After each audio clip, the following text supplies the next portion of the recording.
मुंबई महापालिकेच्या निवडणुकीत भाजपा आणि शिवसेना शिंदे गटानं काठावरचं बहुमत मिळवलं, तर दुसरीकडे मुंबईचा महापौर आणि सत्ता वाटपावरून दोन्ही पक्षांमध्ये दावे प्रतिदावे सुरू असल्याचं चित्र आहे. शिंदे गटाच्या पाठिंब्याशिवाय भाजपचं महापौर होणं अशक्य असल्याचं दिसतंय.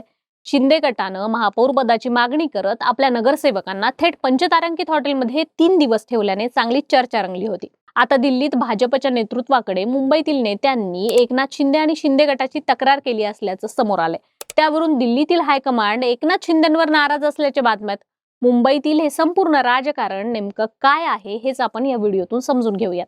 नमस्कार, मी अनुजा आणि तुम्ही पाहताय कार्यारंभ. निवडणुका पार पडलेल्या महापालिकांमध्ये भाजप महायुतीला यश मिळालं असलं तरी मुंबईतील निकालांनी भाजपमध्ये अस्वस्थता निर्माण केली आहे. उपमुख्यमंत्री एकनाथ शिंदे यांच्या शिवसेनेला दिलेल्या जास्त जागांमुळे भाजपच्या एकूण स्ट्राईक रेटवर परिणाम झाला असून मुंबईत भाजपचे मोठे नुकसान झाल्याचा दावा पक्षातील स्थानिक नेत्यांनी केलाय.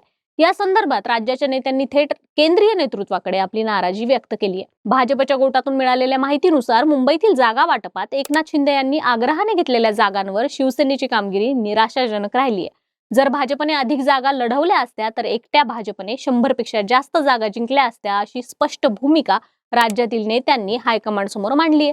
केवळ शिंदेच्या आग्रहामुळे भाजपला मर्यादित जागांवर लढावं लागलं, ज्याचा परिणाम युतीच्या एकूण कामगिरीवर झाला असल्याचं सांगण्यात आलंय. निवडणुकीच्या निकालांची आकडेवारी पाहिली असता भाजप आणि शिवसेनेच्या स्ट्राईक रेटमधील तफावत स्पष्टपणे दिसून येते.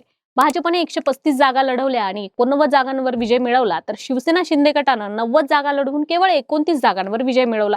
शिवसेनेच्या कमी स्ट्राईक रेटमुळे युतीला स्पष्ट बहुमताऐवजी काठावरचं बहुमत मिळण्यावर समाधान मानावं लागलं असल्याचं भाजप नेत्यांनी म्हटलंय. केवळ जागा वाटपच नाही तर निकालानंतर एकनाथ शिंदे यांच्याकडून झालेल्या हॉटेल पॉलिटिक्सवरही भाजपच्या केंद्रीय नेतृत्वाकडे नाराजी व्यक्त करण्यात आली आहे. मित्रपक्षाच्या या कार्यपद्धतीमुळे महायुतीच्या प्रतिमेवर परिणाम झाल्याची भावना काही वरिष्ठ नेत्यांनी व्यक्त केली आहे. दरम्यान सूत्रांनी दिलेल्या माहितीनुसार मुंबई महापौर आणि स्थायी समिती अध्यक्षपदावरील दावा कोणत्याही परिस्थितीमध्ये सोडणार नसल्याचं भाजपच्या सूत्रांनी सांगितलंय.